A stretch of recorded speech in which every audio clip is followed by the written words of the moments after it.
Hey there, it's so good to see you. Are you having an awesome day? Are you ready for the 4th of July weekend? I am, and I'm so ready for all the fun and excitement, and I really wanted to tell you that I appreciate you taking the time out of your busy day to check out the items that I'm going to be panning for the month of July. I've chosen a lot of bright colors. I'm continuing to pan the Too Faced Chocolate Bar palette. The Get Ready With Me for this look will be coming within the next couple of days once I get through all of the craziness of 4th of July celebrations and whatnot. So I don't know. I guess I'm not going to go through in any particular order. Let me just kind of talk about what I'm going to be using for the next month. So as far as fun stuff goes, I am still working on my Too Faced Chocolate Bar palette. I figured eyeshadow is a good place to start because I love eyeshadow. I know you love eyeshadow too. So in terms of what I'm going to be focusing on out of the Chocolate Bar palette, it's just going to be 4 shades this month: White Chocolate, Triple Fudge, Creme Brulee, and Hazelnut. So 4 shadows worth, hoping to make some progress, hit some pan in Hazelnut. We'll see, fingers crossed. But I've decided to go on and mix in my Too Faced Sugar Pop palette. I still owe you kind of the Get Ready With Me for this look using the Too Faced Sugar Pop palette. So because I was able to hit pan in a couple of things in the Lorac Pro 2, I decided to go on and kind of use this until I start hitting pan in this palette. So the shades that I'm focusing on here are going to be Rock Candy, this beautiful shimmery kind of yellowy cream shade up here.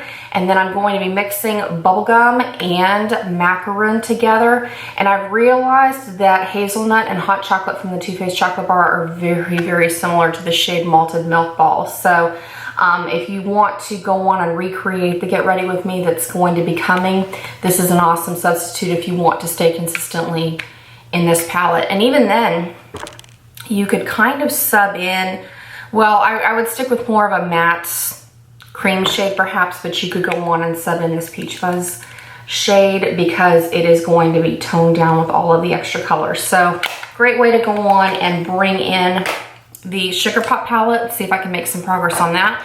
I'm still working on the shadows that I've chosen to pan from Bare Minerals for the Justice League painting project.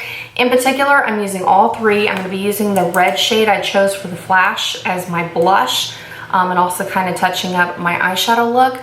And then also the teal for Aquaman and the blue for Superman. I honestly haven't touched the shade that I chose for Wonder Woman because I found it so similar to the shades in the Too Faced Chocolate Bar palette that I'm hoping I get a little bit more use after I make some progress in Hazelnut, because that'll make Hazelnut and Hot Chocolate have pan. And then now that I have pan and Amaretto, I'll feel a little bit better about taking the time off to work with this. And then I've also chosen to bring in a couple of eyeshadows from my collection, and then I will be using this backup pan of Hoola bronzer I have in my Benefit Cheeky Sweet Spot palette. But some of these colors, like I brought in this Jane eyeshadow in clay because at some point I will run out of salted caramel from Too Faced Chocolate Bar. This is a dead-on substitution. I thought that might be fun.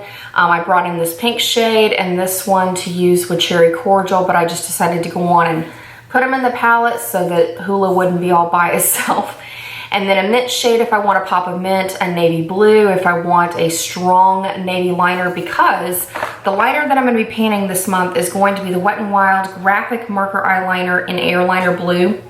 This just came out not too long ago. I've been setting it with the Superman shade for the Justice League Painting Challenge, but I decided if I really want a smoky blue line or something more traditional, I'm going to go on and top it with this Bare Minerals shadow in this intense navy shade, because I would kind of like to hit pan in the corner there. So looking forward to that. And then the other liner I'm going to be panning, no black eyeliner this month. I'm really going to be having fun with a lot of color, but it's still very neutral because I am wearing the blue on my upper lash line today. And on my lower lash line, I am wearing the L'Oreal Secchissime eyeliner in True Teal. Beautiful color, and I am setting it with that Aquaman teal shade from Bare Minerals. So love this combination. Like I said, super neutral, but it's a great way to go on and incorporate some extra color into the look. Then kind of going on to base products, foundation and things like that. The primer I've pulled out is the Wet n Wild Coverall Primer. Boring, basic. This has a lotion type consistency, but it works really well to have sweat-proof makeup when I combine it with the CoverGirl Clean Matte BB Cream for oily skin in shade 520 or light. Now, I typically don't have oily skin, but I do have makeup breakdown with all of the humidity and heat that I'm dealing with in the summer. So I've actually quite enjoyed this for the past couple of days. It's held up well. We'll see how it holds up today with parades and things like that. But I think one of the keys that really has helped me to learn to love this is this recent find. I applied for this on Octoly.com. It is the Oh Wow brush from Cailyn Cosmetics. I've been intrigued because I've seen many of you have brushes like this in your collection, and the one thing that I kind of wondered about it is the bristles are so densely packed on here. I wondered if this would work as well as a beauty sponge to apply foundation. I am pleasantly surprised by this. So if you are interested in this brush from Cailyn Cosmetics, go on and check the description box below. I've included all of the Octoly information on it. One of the things that I love about it, it does come with a cap if you're on the go in your travel makeup bag and you don't want anything to touch the bristles. But I will say, I don't worry about the cap because I clean this every time that I use it. And I would recommend that when you clean it, go on and mix a little bit of oil into your soap to make sure that you break up every last bit of foundation, because it really gets stuck up on there. And then I would also recommend using some kind of silicone mat or using a silicone hot mitt so that you get that friction to definitely make sure that you get every last bit of foundation out of this brush. But so far, so good. Really been loving that. I've been using it for like the past week and a half. And I've been pleasantly surprised. I've loved everything that I've gotten the chance to review for Cailyn Cosmetics through Octoly.com. So great company. I love their R2M silk to or oil to silk cream cleanser. I don't remember the exact name of it. It's purple. Oh, great stuff. So nothing less than impressed with that brush. And then in terms of setting spray, I also applied for this.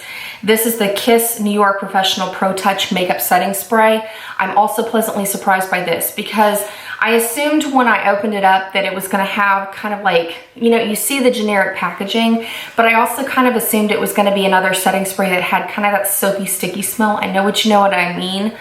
Like if you smell the Urban Decay All Nighter Setting Spray or the L'Oreal Infallible setting spray or the Wet n Wild, they kind of have that soapy, like sticky scent to them. You know what I mean? This one is very, very pleasant. Light floral scent. It doesn't make your skin like super tacky, but it does do a great job of holding your makeup on. I've worn it all day for the past 2 days. Highly, highly impressed. I didn't have any foundation transfer. Great, great stuff. So again, another great find from Octoly. I will include all the information about this product in the description box below if you want to check it out. And one of the things I was impressed about with them, I actually didn't ask to review these, but when they sent the setting spray, they also threw in a couple of lip products. So let me just show you those real quick.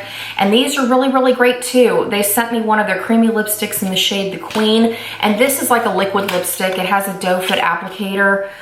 It's definitely a much sheerer application than what it looks like in the tube, but a lovely burgundy color.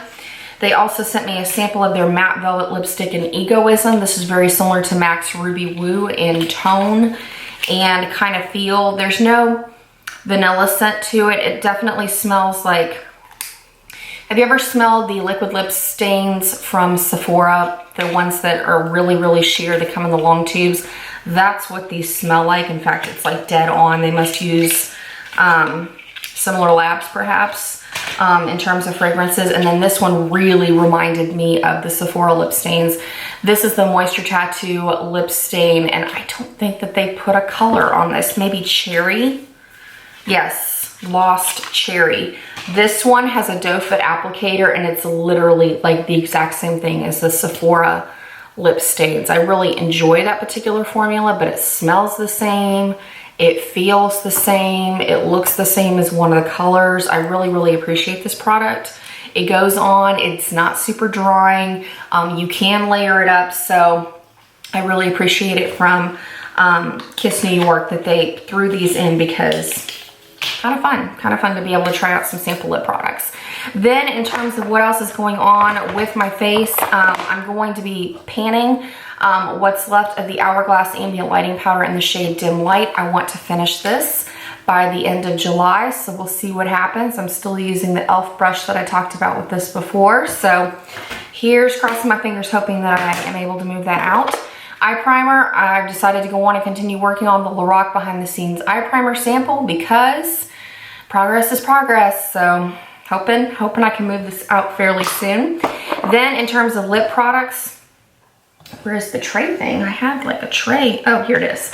All right, in terms of lip products, when I want an everyday product, just like I talked about with that makeup recap update for my June makeup bag, I'm gonna go on and pan my MAC lip liner in the shade Whirl and my Maybelline lipstick in Warm Me Up. So let me show you where I am because I have loved this combination so much. So why not? Let's see if I can finish it by the end of July. That's gonna be a lot of fun. So it is the combination that I'm wearing currently. And then in terms of my MAC lip pencil, I actually haven't marked it on a card at this point, but this is where I'm starting, kind of halfway up my middle finger from the bottom. We'll see if I can finish this. I probably won't be finished with the lip pencil by the end of July, but definitely with, you know, a second application daily on this Maybelline Warm Me Up, I think I can finish this lipstick out of my collection. However, I did go on, and because it's 4th of July, I brought in a red because I can either wear this little sample size of the matte lipstick from Kiss Professionals, and I also brought in the Bite Beauty Cocoa Matte Butter Lipstick in the shade Blood Orange. Really, really beautiful. I decided I'm gonna wear this probably on the night of the 4th since we're doing quite a few activities in the evening, and this might be a good day option since parades and all that sort of thing, so it's not quite so dark. And then I've also decided I'm gonna go on and finish panning the 2 mascara combos. These are both from Pure Cosmetics. I've got their fully charged magnetic mascara that I'm gonna be wearing on my upper lashes. This is Holy Grail status for me. And then also their Triple Threat mascara that has a really, really tiny wand that I'm gonna be wearing on my lower lashes as well. I've really been enjoying this mascara combination, so shouldn't be too much longer before these things are dried out and ready to go. In terms of concealer, this is one that I recently purchased. It's okay. I mean, it's not Holy Grail status. I mean, I guess I'd repurchase it, but this is the Maybelline Dream Illuminator Corrector Concealer in the shade Light. It has a pencil applicator, kind of like a contouring stick, since those are super trendy right now.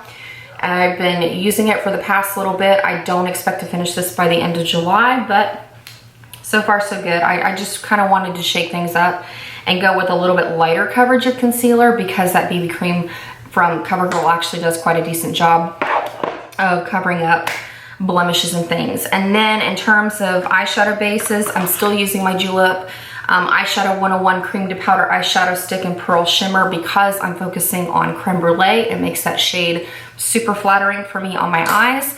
And then as per usual, my NYX white eyeliner and then my MAC Studio Chromographic Pencil in NC15 and W20 because it's working really well. It's great for everyday makeup. So like I said, be on the lookout for this eye look that's coming, and I feel good that I'm branching out and definitely incorporating a lot more color into my routine. And like I said, you know, I'm gonna be focusing on like the Justice League panning shades, but I also thought this would be a great option in case I wanna do a purple eye with Creme Brulee, and then I could still work with Rock Candy as well, or I could just do straight orange instead of mixing the two colors. Endless amounts of options. So that's about it. I wish you all the best, and I look forward to catching up with you real soon. See you later.